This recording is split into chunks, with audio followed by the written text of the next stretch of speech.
Avant toute chose, laissez-moi vous souhaiter une bonne lecture et une bonne écoute de cette première cassette auto-vidéo, une cassette que vous trouverez désormais tous les 2 mois chez votre fournisseur habituel. Et pour vous présenter cette première cassette, avec moi, une cassette dont on va vous donner le sommaire tout à l'heure, eh bien Jackie X. Jackie X, ce serait facile de dire qu'on ne vous présente pas. Je dirais quand même que vous êtes le pilote préféré de Claude Brasseur. Je dirais quoi ensuite, que vous êtes plusieurs fois champion du monde d'endurance, que vous avez été 2 fois vice-champion du monde en Formule 1, et qu'il y ait peu de choses que vous n'ayez pas fait en sport mécanique. Vous pouvez me contredire. Vous me faites surtout sentir le poids des années. C'est vrai que j'ai fait beaucoup de choses, et c'est vrai aussi que j'ai eu, à travers toutes ces années d'automobile, beaucoup de réussites. Mais je vous en souhaite encore beaucoup, et en attendant, on découvre le sommaire de cette première cassette. Eh bien, au sommaire, le rallye de Monte-Carlo, la preuve par 4 pour Walter Röhrl, c'est sa 4e victoire. Les essais de la 205 GTI, une petite bombe dont on parle beaucoup, elle sort toutes ses griffes. Le Paris-Dakar, eh bien, l'Afrique à 200 à l'heure et plus, avec Jackie X, son témoin privilégié, qui est là avec nous. Les Scandinaves, eh bien, on les appelle les fondus déchaînés. Oui, c'est un terme de cinéma, mais c'est aussi la neige jusqu'au cou, ils aiment ça. Et le rallye de Suède, justement, ça glisse de plaisir. Et Michel Mouton aussi était à la noce. Le rallye de Monte-Carlo, eh bien, vous savez que ça a été un tiercé des Audi Quattro, avec tout de même une très très belle performance de Jean-Luc Terrier à la 4e place. Et ce rallye de Monte-Carlo, je vous propose de le suivre à travers 3 personnages, 3 personnages que vous connaissez certainement par toutes vos gazettes. C'est d'abord, bien sûr, le vainqueur, Walter Röhrl. C'est ensuite Andruet, qui a été un peu malchanceux cette année, mais qui reste le pilote poète que moi j'admire beaucoup. Et puis c'est Jean-Luc Terrier, qui avait déjà failli gagner le rallye de Monte-Carlo et qui, là, est gratifié d'une très très très honorable 4e place. Alors, je pense que vous connaissez ces 3 pilotes. Bien entendu, je connais ces 3 pilotes qui sont 3 caractères typiques du rallye. 3 caractères différents, d'ailleurs. Et très, très différents, ô combien. Je dois avouer, en ce qui me concerne, que vous avez dit que j'avais tout fait. Je n'ai pas fait le rallye de Monte-Carlo. Je n'ai pas fait de rallye tout court. Mais ça vous manque. Ça me manque et je ne le ferai jamais parce que la vie sont des choix. Il faut choisir les terrains sur lesquels on va se battre. Je ne l'ai pas fait, mais je dois dire très sincèrement que ce que ces pilotes arrivent à faire aujourd'hui, ce sont vraiment des artistes. Je m'en sens parfaitement incapable et les images qu'on va voir sont absolument splendides à cet égard. Alors on regarde ces images. Pas très accueillante la place de la Concorde ce matin-là. La météo typique d'un hiver parisien sur fond de grisaille et de crachin. Presque pas de quoi mettre un pilote dehors, lesquels se consolent, tout du moins certains d'entre eux, en se rappelant le temps de l'école où les professeurs des choses de la vie tentaient de leur inculquer le fait que l'humidité en plaine signifie bien souvent la neige dès que l'on gagne en altitude. Toujours est-il que puisque rallye il y a rallye, il faut disputer. De Paris comme de Monaco, Lausanne, Sestrières, Barcelone, Londres, Badembourg, la germanique et Ramsdonk, la néerlandaise. Ils sont 235 équipages à se mettre à table ce dimanche 22 janvier, avec un hors-d'œuvre que beaucoup trouveront indigeste. Les centaines de kilomètres du parcours de concentration qui doivent les amener là où leur sera servi le plat de résistance, Aix-les-Bains, mais attendez, pas avant lundi midi.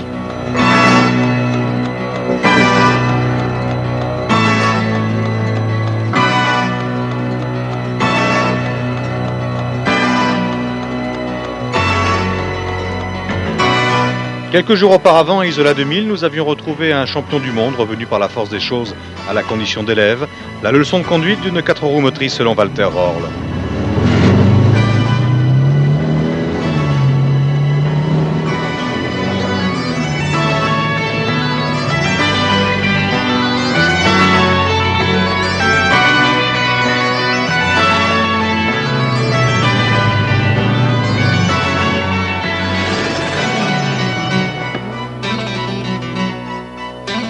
Oh, le professeur avait tous ses diplômes. Ce genre d'études ne se fait bien que dans les universités de Scandinavie.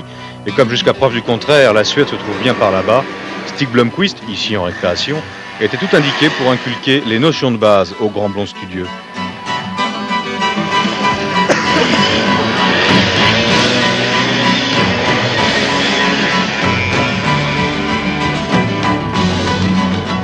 Let's start with power. In low revs, Eh bien, au niveau de la puissance, celle de la Lancia à bas régime est bien meilleure avec le compresseur volumétrique. Mais dès 5000 tours et jusqu'à 8000, c'est à nous, Audi, de disposer d'une puissance supérieure. much more power here in the Audi.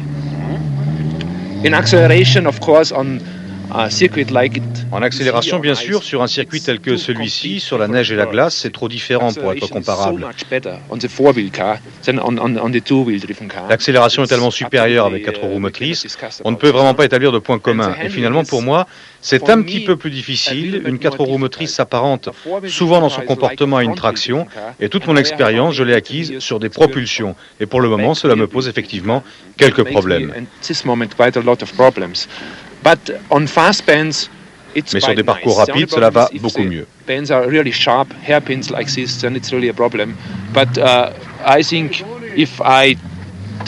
Je pense qu'avec 2 ou 3 jours d'entraînement intensif, je pourrais franchir un grand pas. Cela étant, aujourd'hui, eh bien, je dois encore apprendre. Modeste, studieux, appliqué, mais peut-être un peu inquiet avant de se présenter à l'oral de contrôle, même quand on est surdoué.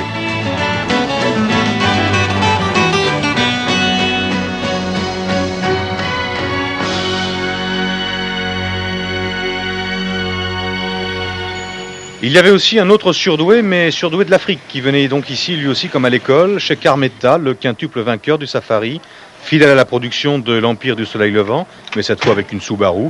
Rencontre inopinée avec Jean-Claude Andruet. Oh, salut, ça va? Qu'est-ce que tu fais là? Qu'est-ce que t'as cassé? T'es pas en Afrique, hein?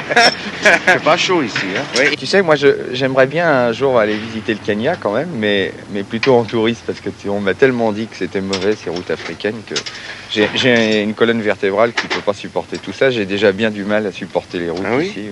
Ah non, alors à ce moment-là, il faut pas faire le rallye. Ah oui. Parce que c'est cassant. Ah oui, et toi, tu n'as pas de problème? Tu résistes bien à ce niveau-là? J'avais un problème avec mon dos et ça fait 20 ans. Et on m'a dit de jamais faire des rallyes ou jamais être dans une voiture sur les routes mauvaises. Alors tu vois.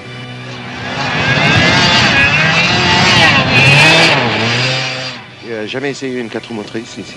Non, j'ai jamais essayé. Je suis pas attiré par les 4 roues motrices. Pour moi, c'est l'idéal de la conception des voitures de course sur route. C'est vraiment fantastique.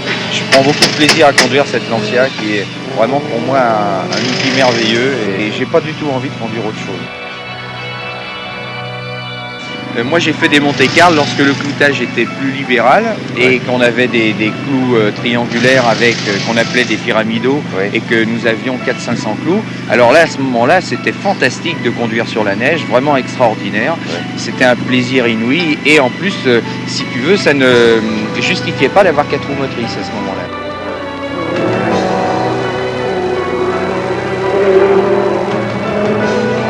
Combien de fois tu vas reconnaître chaque spécial? En moyenne, je fais 5 fois spécial. 5 fois. 5 fois spécial, c'est déjà beaucoup. Hein. Ça fait combien d'années que tu fais le Monte-Carlo? Oh mon pauvre ami, si je vous disais combien je te demande. Écoutez, j'ai commencé le siècle dernier. Ça fait beaucoup. Hein. Alors, non, je sais pas, ça fait 15 ou 16. 15 ou 16. Dis donc, ouais. Maintenant qu'on a fini de bosser, on va peut-être se payer l'apéro. Encore? Ouais. Allez, merci. Sauf si tu veux tape. Sec. Oh là là! Ah, ça c'est dommage. Allez, tu vois Michel? Mais regarde. 1, 2, 3, je te les rends tout de suite, c'est à toi. La tournée continue. Du côté du Turini, on savait que Jean-Luc Terrier et Michel Vial avaient pris pension à l'excellent restaurant des Trois Vallées. Occasion rêvée de joindre l'utile à l'agréable et bien sûr de ne pas parvenir une fois de plus à parler d'autre chose que de rallye.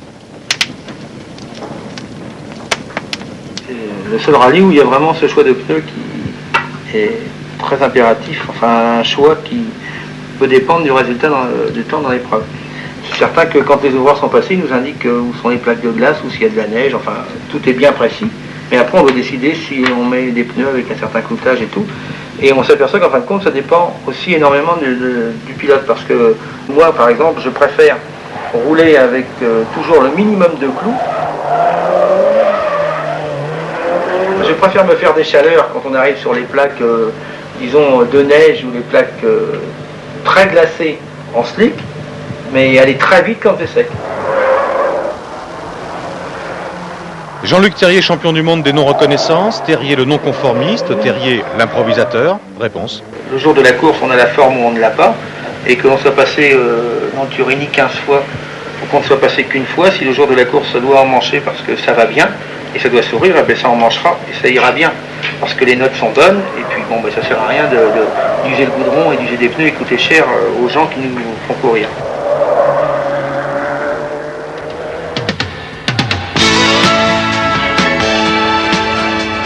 Magie de la nuit, magie de la neige, magie du Monte-Carlo. Combien étaient-ils réunis pour juger, commenter, apprécier le premier passage de Walter Röhrl, aux prises sur la route avec une Audi Quattro peu docile, et au bord de cette même route avec un difficile jury permanent.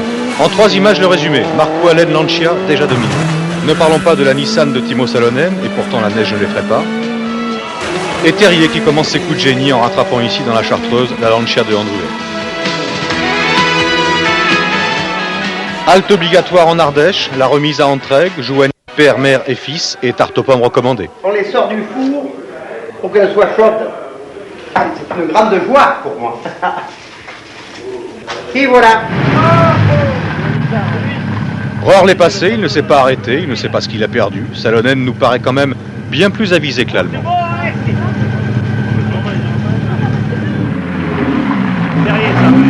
Inutile de commenter l'arrêt de Jean-Luc Terrier qui de toute façon a toujours un petit creux quelque part.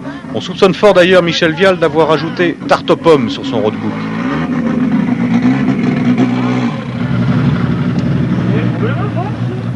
Pour Stig Blomqvist, c'est la meilleure façon d'oublier un moment les réalités de la course en tête, et puis ça change quand même de la friture suédoise. Jusqu'à la famille Mehta qui en avait entendu parler au fin fond du Kenya. À bientôt, quand vous voulez. Mais la tarte aux pommes n'a plus guère d'importance quand une mère attend son fils. Rassurez-vous, Madame Jouani, Yves n'est pas loin.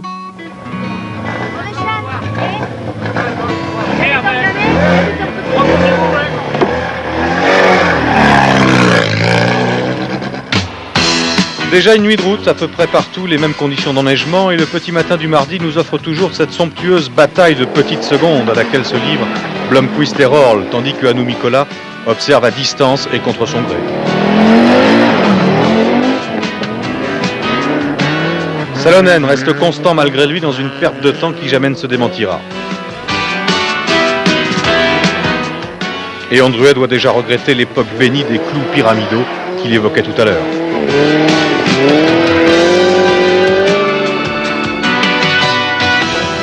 Et puis souvenez-vous de la phrase de Terrier, si le jour où ça doit emmancher parce que ça va bien et que ça doit sourire, eh bien ça emmanchera et ça ira bien. Et en passant, merci pour le spectacle.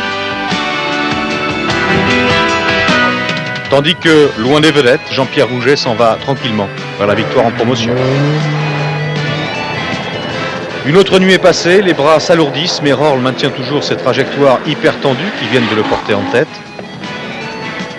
Marco Allen ne surprend personne en dominant les autres Lancia, mais se surprend peut-être lui-même en se voyant dominé par Jean-Luc Terrier, qui lui, en vieux renard de la course, n'est peut-être pas surpris de se retrouver 4e, juste derrière les Audi. Lesquels Audi commencent à dessiner leur tiercé, loin, très loin même devant le rival italien dont le nez s'allonge à l'image de Jean-Claude Androuet, qui n'a envie de rien sauf de baisser les bras. Rien de tout cela du côté de chez Carmeta qui poursuit l'apprentissage de la neige. Apprentissage, on n'a guère besoin. Le Suédois Grundel, chez lui, les prodiges de la glisse, c'est naturel.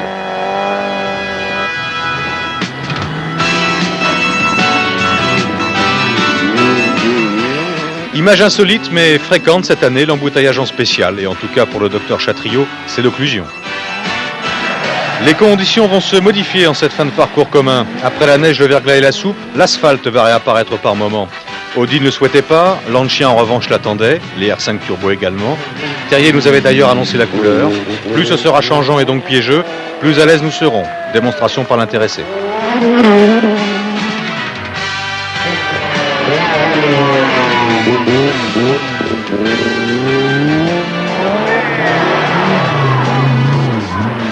Bettega en profite pour se rappeler à notre bon souvenir, mais n'est-il pas trop tard de se montrer à son tour le meilleur des Lancia après une défaillance survenue à Allen?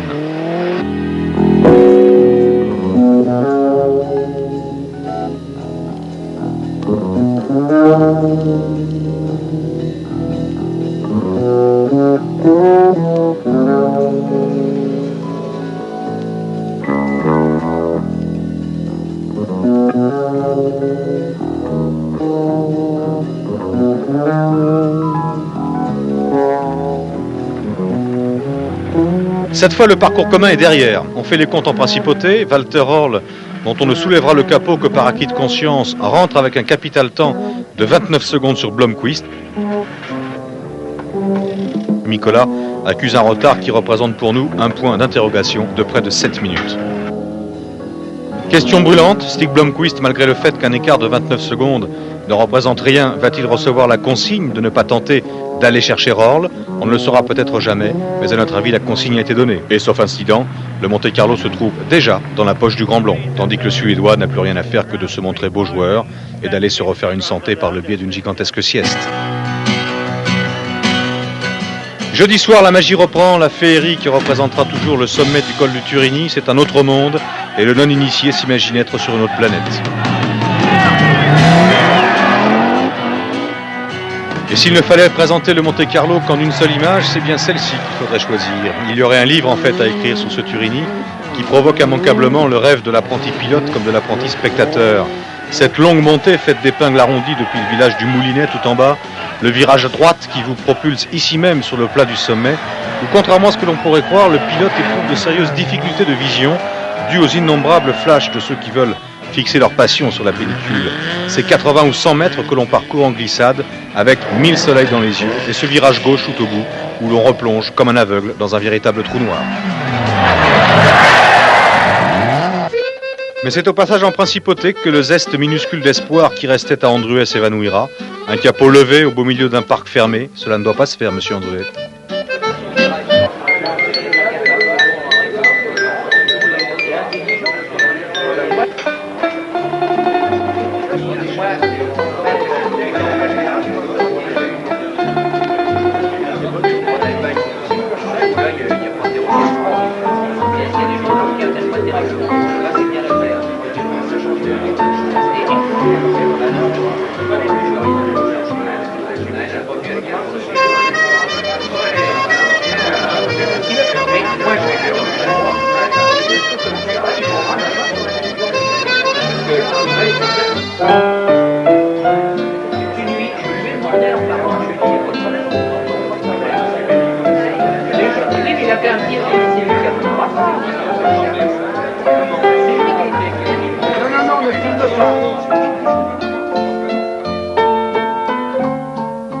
Cette année au Turini, nous aurons droit à un second passage à l'heure où les barbes sont plus que naissantes.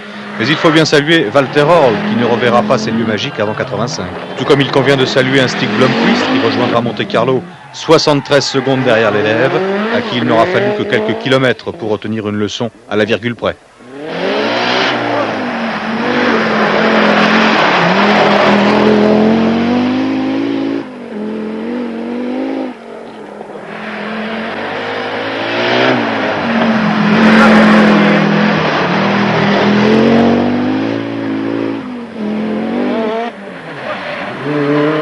Jean-Luc Terrier comme un orphelin après la sortie de route de Bruno Sabi, pourtant installé comme un sénateur dans le 5e fauteuil. 5e fauteuil que Attilio Bettega s'empressera dès lors de réquisitionner.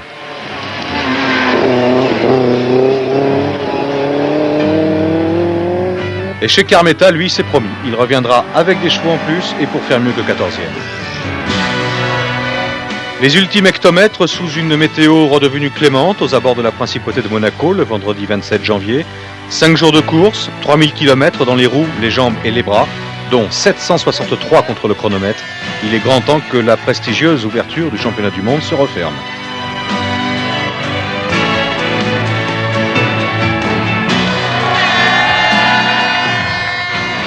Et pour Walter Röhrl de prendre enfin connaissance de sa performance qui relègue Blomqvist à 1,13, Mikola à 12,40, Terrier à 24,24 et Bettega à 29,12 si vous aimez la précision. 4 victoires sur 4 montures différentes. Le record de Sandro Munari est égalé, mais largement dépassé par ses composantes. Le grand blond à la godasse de plomb a placé la barre bien haut. La domination des Audi Quattro dans ce rallye de Monte-Carlo m'amène à vous poser une question, puisqu'on parlera tout à l'heure du Paris-Dakar. Ces voitures d'usine, tout de même, ça détruit un peu l'intérêt de la course. Mais je ne suis pas du tout de cet avis-là. Dans la mesure où, certainement, d'une part, c'est d'avoir des véhicules, c'est vrai, très sophistiqués, mais c'est surtout de la recherche des véhicules toujours plus performants plus exigeant auprès des pilotes, des parcours aussi extrêmement exigeants. Et en ressort, je dirais, de tous ces barrages et toutes ces difficultés, sort finalement la meilleure association. Et ça, je crois que c'était ça l'essentiel. Et d'ailleurs, ces courses-là sont si anciennes et ont résisté à travers le temps, justement pour ça. C'est parce que les constructeurs, les grands constructeurs s'y sont intéressés. Et on faisait des bancs d'essai. Et on faisait des bancs d'essai, et c'est encore le cas aujourd'hui. Oui, Jackie, il y a un événement qui vous donne raison, c'est la sortie bientôt sur les grands terrains de rallye, sur les rallyes du championnat du monde, de la 205 16 Turbo, ou Turbo 16 pour être plus précis. Et cette voiture, eh bien, c'est le nouveau-né en rallye de la maison Peugeot. La firme y a mis beaucoup d'efforts. Et de cette voiture, les efforts ne sont pas perdus pour le grand public, parce que de cette voiture est issue la 205 GTI dont on parle tant actuellement.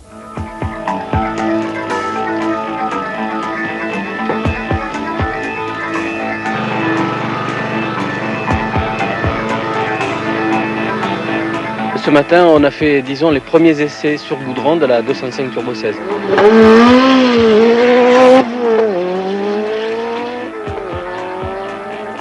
Le plus satisfaisant, c'est surtout la motricité, combinée aussi à la puissance. La voiture fait 340 chevaux. 340 chevaux dans une voiture de rallye, c'est difficile à passer dans les roues.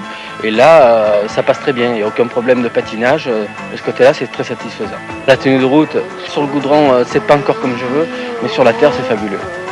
La Turbo 16, c'est le pur sang le plus racé de la lignée des 205. Mais c'est un joli cheval de course qui en est issu avec l'apparition de sa jeune sœur GTI. Pierre Pagani l'a essayé.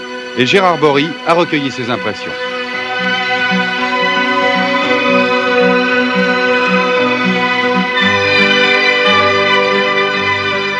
Il était temps que nous ayons aussi notre GTI en France. La nouvelle 205 est vendue pour 190 km/h, cette vitesse de pointe la place très bien face aux autres petites tractions sportives européennes. C'est un peu moins vite que la Delta Turbo, la Ritmo Abarth ou la Golf GTI, mais c'est plus vite que la Kadett GTE, l'Escort XR3 ou la R5 Alpine Turbo. Pourtant, la 205 n'a que 105 chevaux. Je crois que chez Peugeot, on n'a pas tiré tout ce que l'on pouvait du moteur à injection. Mais la 205 a d'autres atouts. Elle est légère, 850 kg, et le poids, c'est aussi important que la puissance pour les performances. Sur le kilomètre départ arrêté, elle fait 31 secondes. C'est le même temps que l'ancienne Golf GTI 1600. On aurait pu espérer mieux, mais la nouvelle Peugeot est sensiblement moins chère que la Golf.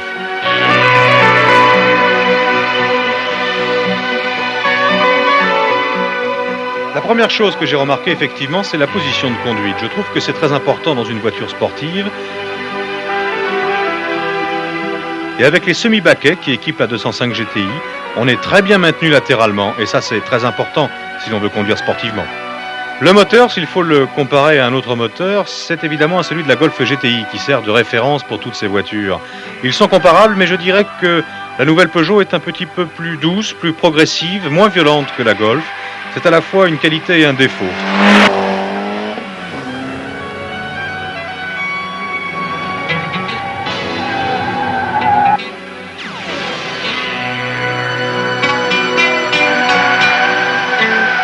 Sa boîte a un étagement sportif, du moins en ce qui concerne les 3 rapports qu'on utilise lorsque l'on conduit par exemple très vite en montagne, 2e, 3e et 4e, et ces 3 rapports sont parfaitement étagés. La 205, à mon avis, est la traction avant la moins sous-vireuse du monde. On arrive à son volant à oublier même que c'est une traction. Je parle des 205 en général, et la GTI ne fait pas exception. Il faut rouler sur le mouillé, c'est ce qui est arrivé pendant notre essai, pour arriver à retrouver du sous-virage. Et encore, il est incroyablement limité. Je crois qu'on peut dire un grand bravo aux techniciens de Peugeot pour le train avant. Par goût, par plaisir, je me suis amusé à la faire survirer. Elle le fait docilement. On contrôle très facilement la voiture. Il faut seulement éviter de contrebraquer car la direction a beaucoup de rappels, comme souvent sur les Peugeot, et le revient aussitôt en sous-virage. En somme, je dirais que la tenue de route est très efficace, avec beaucoup de motricité, une très grande maniabilité et un freinage exceptionnel grâce à un super train avant. Jacques Hicks, est-il pensable qu'on voit un jour une 205 16 Turbo sur le Paris-Dakar? Je pense que c'est tout à fait pensable, parce que pour homologuer cette voiture, il faut en faire 200. Il faudra les vendre. Et connaissant aujourd'hui l'intérêt du directeur sportif qui s'appelle Jean Todt et qui est un petit peu, je dirais, le patron du projet Peugeot Turbo 16, c'est une possibilité, comme on verra certainement des Citroën Visa 4 roues motrices, puisque le Paris-Dakar devient un événement de plus en plus important pour certains grands constructeurs, qui seront probablement forcés d'y venir. Eh bien, la réponse est oui. Ce n'est pas une impossibilité du tout. D'ailleurs, lorsque, à la fin de l'année dernière, on a parlé des Porsche sur le Paris-Dakar, eh bien, les gens étaient très sceptiques, mais on oubliait qu'on avait beaucoup travaillé sur cette voiture, n'est-ce pas, Jackie? C'est vrai, on a énormément travaillé sur cette voiture. C'est un type nouveau de voiture dans le Paris-Dakar et qui ouvre aussi une ère nouvelle. C'est la raison pour laquelle que je pense des Audi Quattro, des Visa 4 roues motrices, des Peugeot 4 roues motrices ou d'autres Porsche dans le futur, certainement y viendront, ce qui donnera encore un niveau supérieur à l'épreuve s'il était besoin nécessaire de lui donner un niveau supérieur, puisque c'est déjà, je dirais, une épreuve énormément importante en France. Alors, on va profiter du fait que nous avons le témoin privilégié du Paris-Dakar pour lui laisser commenter ce Paris-Dakar 1984.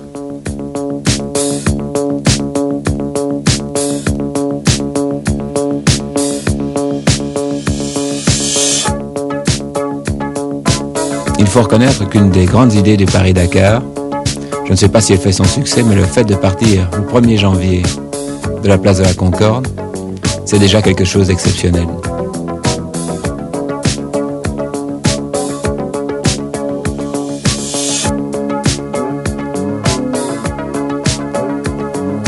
La proximité du rallye de Monte-Carlo avec le Dakar est encore trop proche. Tous les pros, les vrais pros du rallye, pour eux, l'objectif numéro 1, c'est indiscutablement le Monte-Carlo et c'est pas le Paris-Dakar. Mais il est certain, quand ces gens-là vont s'aligner dans un Paris-Dakar, avec le talent qu'ils ont, ils seront des concurrents redoutables. Même s'ils n'ont pas d'expérience de l'Afrique, l'expérience qu'ils ont tout court du rallye en fera des concurrents. Et ça, sportivement parlant, ça va encore tendre ce genre de course. Et à mon avis, pour le bien de l'épreuve. À vaincre sans péril, on triomphe sans gloire. Plus il y en a de compétitifs au départ, mieux c'est.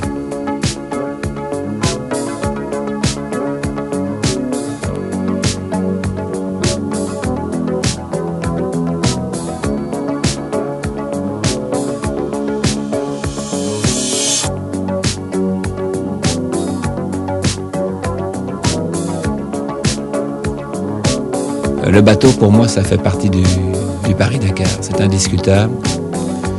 Je l'ai pris la première fois où j'ai participé, c'est la 4e maintenant, donc pour rien au monde je ne raterai le bateau.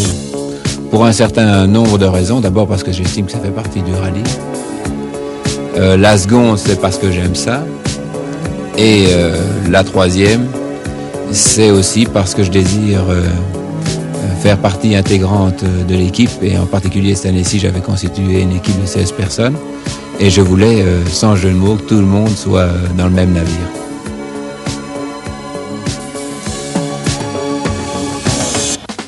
Nous sommes 2 dans une voiture et je partage cette mission avec Claude Brasseur depuis maintenant 4 ans. En fait, on se rend compte que des acteurs comme ça sont de vrais professionnels dans la mesure où ils se mettent vraiment dans la peau du personnage qu'ils vont jouer. Et dans le cas de Claude, il l'a très bien fait parce qu'il a été informé auprès de Jean Todt, qui était à l'époque, en tous les cas, le navigateur par excellence. En tout cas, j'avais le sentiment que c'était le navigateur qu'on s'arrachait. Il a beaucoup appris. Et je dois dire que Claude, aujourd'hui, eh bien, bref, il est moins acteur et plus navigateur. La Porsche a été une voiture finalement très controversée cette année. Parce qu'au départ, c'était, sans jeu de mots, une grande inconnue, avec ses partisans et ses détracteurs. Il est certain que si je n'avais pas eu le sentiment que c'était une voiture tout à fait intéressante pour faire le Paris-Dakar, je ne me serais pas engagé. En tous les cas, je n'aurais certainement pas poussé Porsche à me prêter ces voitures pendant cette durée-là, ou pour ce genre de course-là.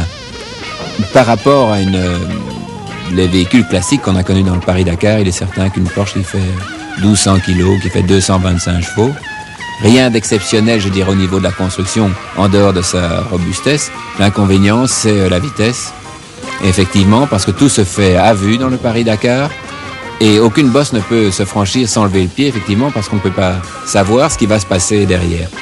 Mais disons, ces vitesses ont fluctué entre le 180 et le 200, pour autant évidemment que la piste et le relief le permettent.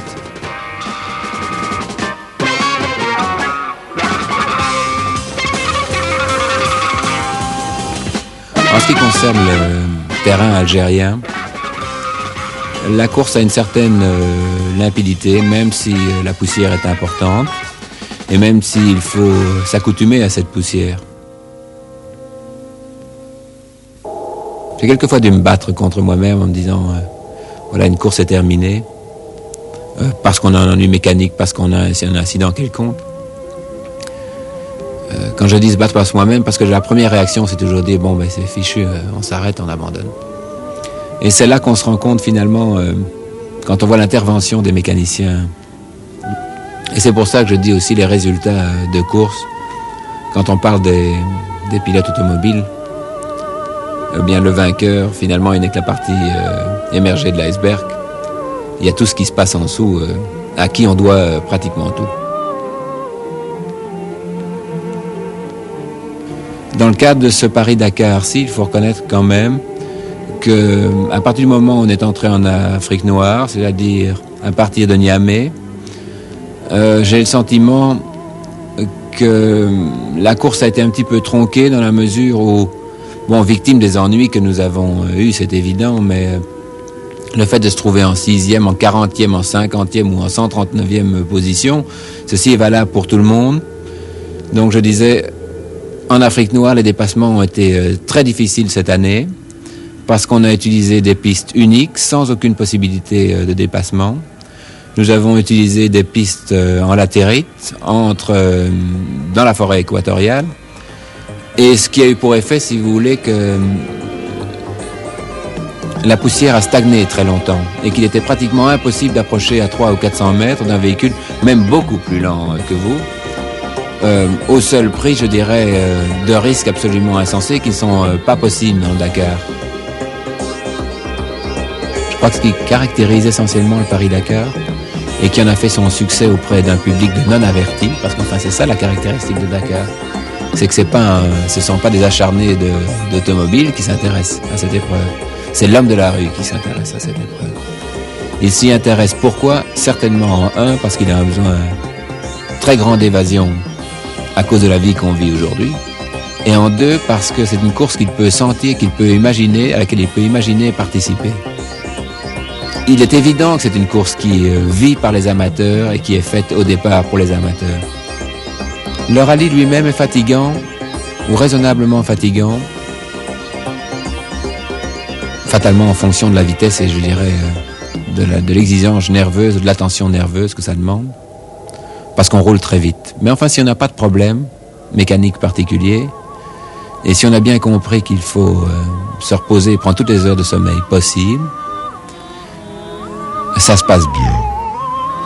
Par contre, si on a des ennuis sur la piste, si on arrive tard le soir, qu'on doit travailler la nuit, et ça c'est, je dirais, le lot de tous les amateurs, c'est partir tard, parce qu'ils sont mal placés dans le classement, c'est arriver très tard, c'est bidouiller sur sa voiture pendant la nuit si on n'a pas de gros problèmes, ou si on en a des gros, donc ça veut dire des nuits très courtes. Et il est certain que quand ça commence à aller mal, c'est une course terrifiante à faire. René Metsch est un type formidable. Je ne le connaissais pas bien avant le premier Paris-Dakar auquel j'ai participé. Depuis, j'ai appris à le connaître, à vivre avec lui. Même d'assez près, puisque l'année dernière, il est indiscutable que sans l'esprit qu'il avait inculqué à son équipe, il est certain qu'on n'aurait pas gagné Paris-Dakar. Il n'y a pas de concurrence entre René Metsch et moi. Si on est comme moi chef d'une équipe, et que les 3 véhicules qu'on a engagés en auto et les 2 véhicules en camion qu'on a engagés arrivent tous, c'est formidable. Quand les bonnes choses se terminent, c'est toujours triste. C'est toujours triste, et même si on en a bavé, même si on a souffert, même si on a maudit l'organisateur, même si on a maudit tous les saints du paradis, une fois qu'on est arrivé, on a oublié tout ça et on pense déjà au suivant. C'est un petit peu paniquant de retomber à la civilisation et le premier choc est toujours assez dur.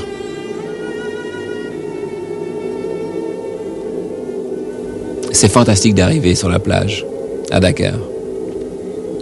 Même s'il reste 80 km de spécial, d'une spéciale difficile d'ailleurs. La plage n'est pas du tout la partie la plus facile du rallye. D'ailleurs, chaque année, il se passe des choses sur la plage. Mais arriver en vainqueur, c'est fantastique.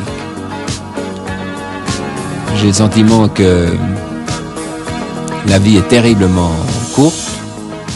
Et justement, cette brièveté fait qu'on est obligé de choisir des choses. Et généralement, le choix est très... Si on est intéressé par faire des choses, ce choix est généralement très difficile. Mais il est certain qu'en ce qui me concerne, j'avais probablement le tempérament à aller faire de la course africaine. Il est certain que d'avoir fait de la moto avant m'a beaucoup aidé dans ce terrain que je ne connaissais pas. Mais au départ, c'est de faire des choses. Moi, ce qui m'intéresse, c'est pas de me cantonner dans un créneau, c'est d'essayer des formules différentes, c'est de se remettre en question. Et bref, tout simplement, probablement vivre.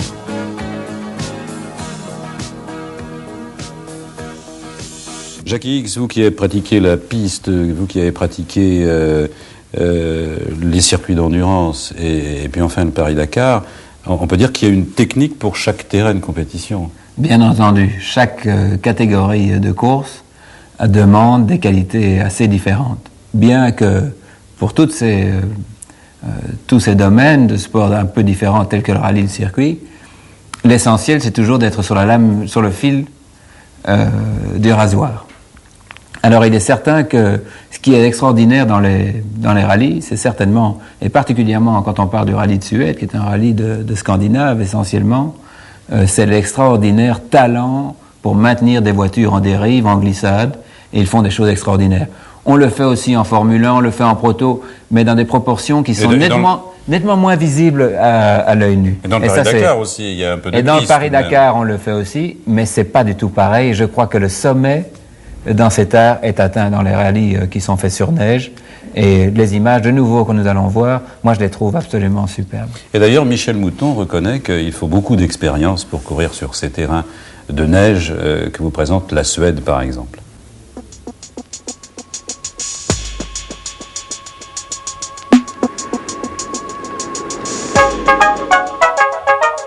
Il y a en toute discipline les élèves doués naturellement, mais il y a aussi ceux qui cherchent à être bons en tout. C'est dur, cela demande une grande humilité, celle de savoir se mettre dans l'ombre des premiers de la classe, de les regarder faire, d'apprendre discrètement et le répéter un peu plus tard tout seul. Les Scandinaves ne sont en général pas très calés en asphalte, mais ils sont premiers de la classe de neige. Michel Mouton, c'est l'élève doué qui voudrait devenir première de la glace.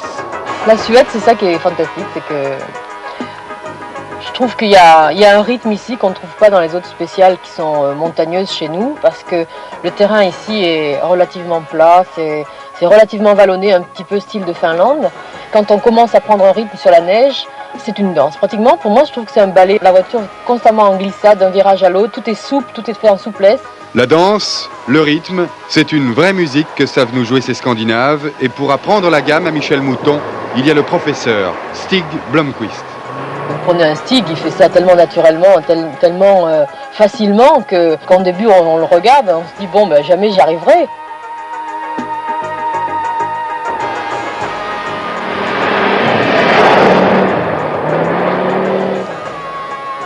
Il fait tellement froid que la neige reste pareil du départ à la fin d'une spéciale. On sait quel genre de terrain on a au départ et on sait qu'il ne va pas changer pendant l'épreuve. Et ça, c'est une grande différence avec un Monte-Carlo, par exemple, où quand on part dans une spéciale, au départ, il n'y a pas de neige, au milieu, il y a un petit peu de glace, de verglas. Dès qu'on passe un versant ou un autre, il faut penser en plus qu'il peut y avoir des plaques de verglas. Ici, on n'a pas à penser.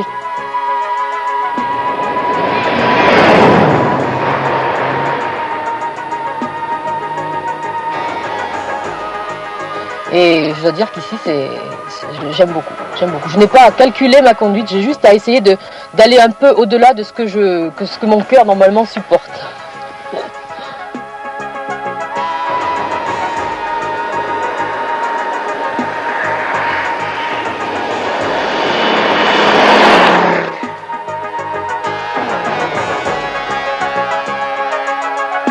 Le rallye de Suède, si on enlève la neige, ça correspond exactement à la conduite des 1000 lacs en Finlande.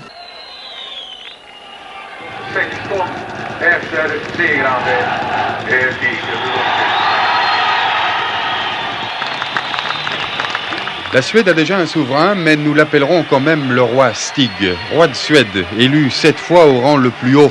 Stig Blomqvist a gagné son 7e rallye de Suède, mais le premier peut-être dans la peau du candidat à l'élection la plus honorifique de toutes. Cette année, Blomqvist cherche la couronne mondiale et Audi voudrait la lui offrir. La longue route vers le titre passait par chez Blomqvist. Après le haut pays niçois, le plat pays suédois. Le vrai royaume de Blomqvist, c'est la neige. Et celle du rallye de Suède, il y a mis son empreinte. Il faudra qu'il tombe beaucoup de flocons avant qu'elle ne s'efface. D'autant que notre homme a le pied droit très lourd dans une voiture et l'empreinte n'en est que plus profonde.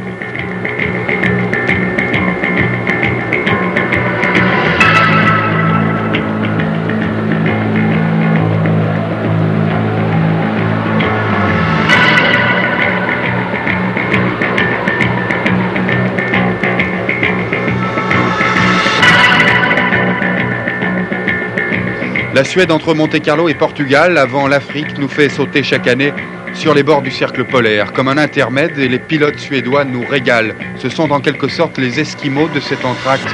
On ne les voit souvent nulle part ailleurs, et souvent parce qu'ils n'en ont pas tellement envie. Ils se sentent bien chez eux, dans leur voiture, parfois encombrantes, qu'ils savent faire glisser comme de petits jouets entre leurs mains. Les Suédois jouent. Voilà, ils jouent et gagnent chez eux. Ils ont un petit sourire quand on leur parle des grands pilotes italiens ou français, ou quand ceux-ci viennent leur rendre visite, pas souvent d'ailleurs. Sourire, moqueur, un peu, plein de générosité aussi, car ces gens-là ne demandent qu'à vous montrer. Alors, regardez.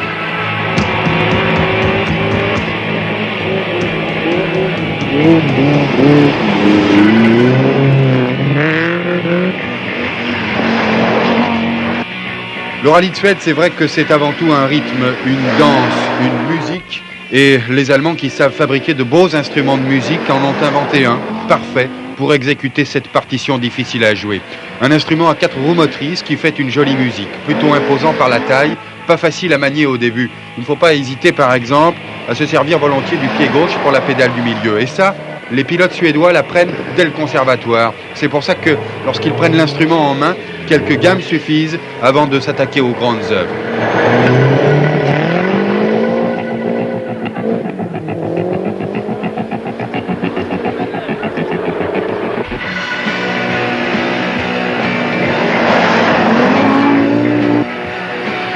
Les manufacturiers allemands avaient parfois l'habitude l'an dernier de mal accorder l'instrument, mais aujourd'hui, il sonne comme un Stradivarius. Les exécutants sont les meilleurs du monde, et après un concert monégasque qui fut un succès salué par toute la critique, 4 virtuoses avaient signé pour la Suède. Une sorte de quartet turbo, symphonie pour 4 fois 4 roues motrices, symphonie des banquises. Ce n'étaient pas les 4 saisons de Vivaldi, c'était l'hiver des quattros. Les autres n'ont joué que la musique de fond d'un film sans suspense.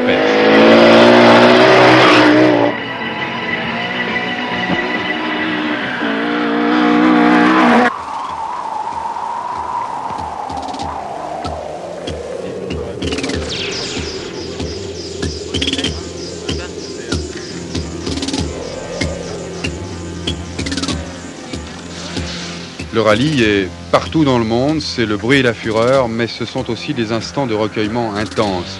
Des moments de répit où l'on sent qu'il ne faut pas parler trop fort. Quelques mots suffisent, juste quelques confidences pendant que les hommes d'assistance sont plongés dans les entrailles de la bête au repos. Quelques minutes seulement, car il faut repartir plus vite encore.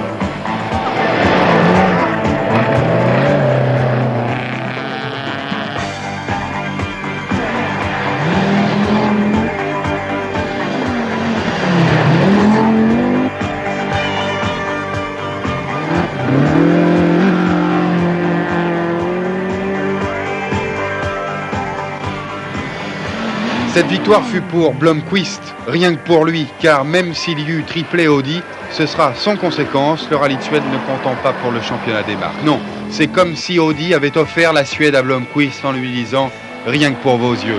Cette victoire se fut peut-être aussi pour effacer un récent souvenir monégasque, là où l'envie de gagner n'avait dû se réduire qu'à une discrète envie, avant de se ranger avec discipline dans l'ombre vaste d'un Allemand de grande taille. Walter Orl ne supporte pas que quelqu'un essaye de lui chipper son Monte-Carlo, et Blomqvist n'imaginerait pas que quelqu'un jette une pierre dans son jardin suédois. Orl a repoussé Blomqvist à Monte-Carlo, comme 3 semaines plus tard en Suède, Blomqvist a repoussé Eklund, après un début de course torride malgré les grands froids. Précisons, Eklund s'est poussé lui-même un peu trop vite dans un champ de neige. Blomqvist a gagné pour la 7e fois. 7 chiffres sacrés, dit-on, normal pour un roi.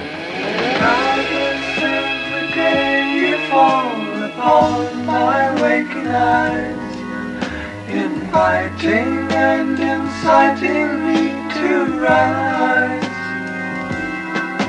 and through the window in the wall come streaming in on sunlight wings 1,000,000 bright ambassadors of morning. And no one sings me lullabies, and no one makes me close my eyes.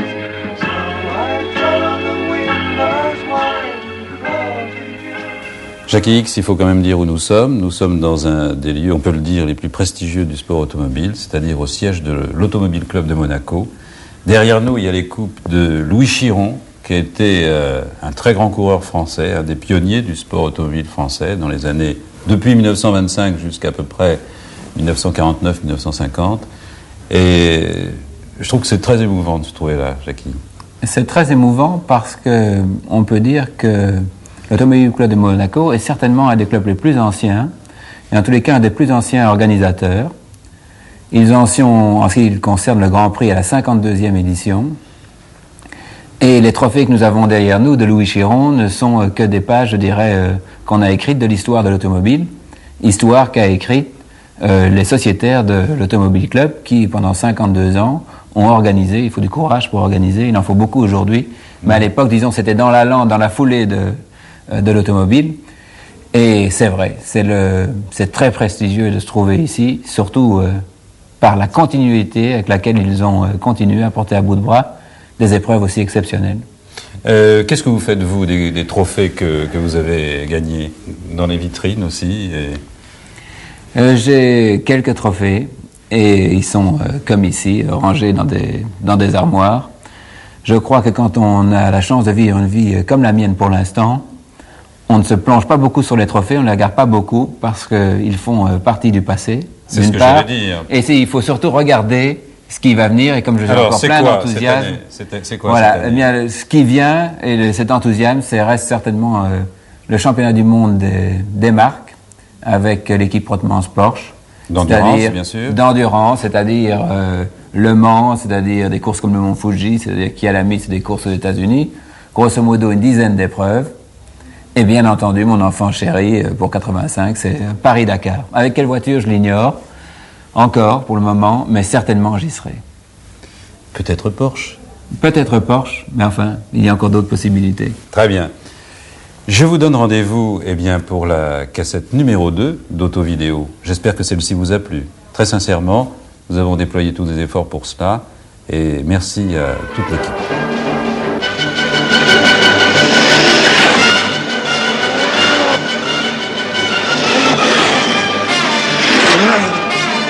Yeah.